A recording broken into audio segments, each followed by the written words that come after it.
Galera, estou aqui hoje para falar com vocês sobre uma coisa muito simples. O que estudar para a SpaceX em literatura? Eu já falei de português, agora estou falando de literatura. Bem, em literatura, a gente tem algumas matérias aqui que a gente pode pensar. Eu pensei em arcadismo. Por que o arcadismo? Por conta dos topóis árcades, locus amenus, fugere urbem, carpe diem. Saber o que significam esses conceitos é sempre bom. E lembrar, né, que você tem as cartas chilenas, que, por exemplo, é uma chamada poesia satírica, que faz crítica ao contexto histórico-cultural da Inconfidência Mineira. Você pode pensar no arcadismo nessa questão desse contexto aí, e até fazendo uma oposição ao barroco, à crise religiosa.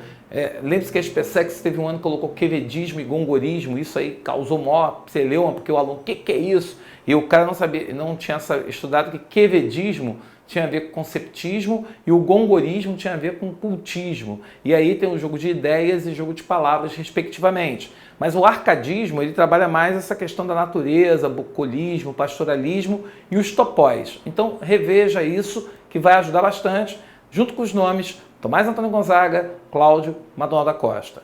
Já o romantismo é uma matéria, vamos dizer assim, que é sempre a matéria da prova.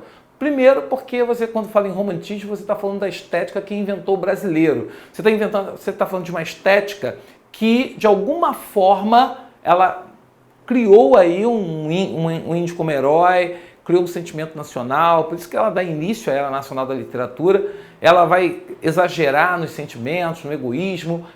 Na prosa, ela vai se constituir a arte burguesa. Então, quando você fala em romantismo, é sempre muitos caminhos, né? Você tem os caminhos da poesia, da primeira geração, do ufanismo, tem o da segunda geração, do byronismo, aí o pessimismo e morte, volta da infância, aquele passado, a nostalgia, o passado como tempo ideal. Então, ali na segunda geração. E na terceira geração, você tem o condoreirismo, o sentimento de, o homem, ele vai ser livre, o escravo, a questão da liberdade, do condor, tudo isso lá na terceira geração. E aí entra, eu pulei realismo, naturalismo, porque hoje até uma aluna me perguntou qual é a diferença do realismo e naturalismo. Lá no realismo, cara, você olha para o indivíduo, eu vou dizer que você é movido por razões pessoais, você reflete, pensa, você é o centro. Mas você está discutindo a questão do ser versus parecer. Quando eu chego lá no naturalismo, eu digo que você não tem vontade, você não tem pensamento. Você é produto das ações do meio. O meio é mais forte que você, então você vai ser produto, você sofrerá os efeitos desse meio que ele vai impor esses valores sobre você. Tudo bem?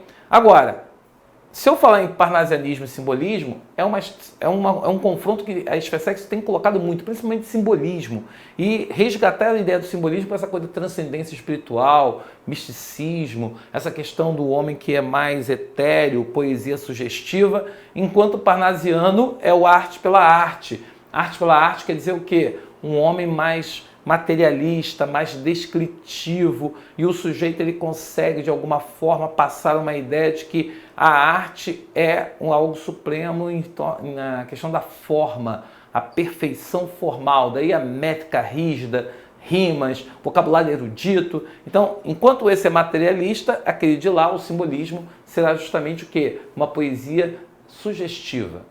Agora, quando eu falo modernismo, eu tenho que pensar o seguinte, eu tenho 3 gerações do modernismo. Eu tenho a primeira, segunda, a terceira geração.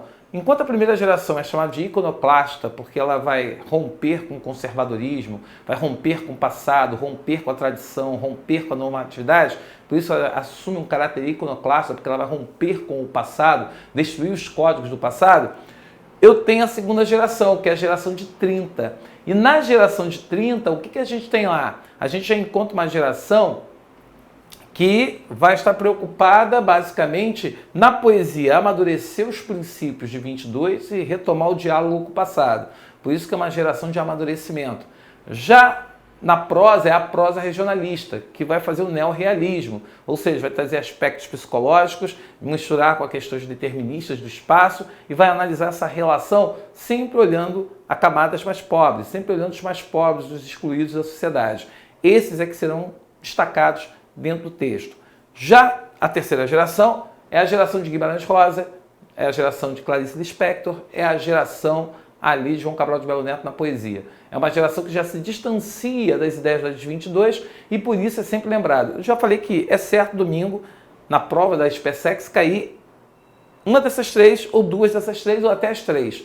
Como são só 4 questões, eu acredito que eles vão escolher 2 dessas etapas aqui e vão colocar na prova. Então, essa revisão, pegando esse conjunto aqui, eu acredito que você estará preparado para fazer qualquer questão de literatura. Revise, fique atento e, é claro, fique com a gente aqui na Fábrica D. Até a próxima e a gente continua junto. A Fábrica D é a sua mais nova opção de cursos de alta performance. Estude conosco para SpaceX, AFA ou até mesmo IME e UITA. Se você não tem base, não tem problema. Nós vamos do básico ao avançado, sempre pensando em você. Quer aprender? Vem para o Fábrica D.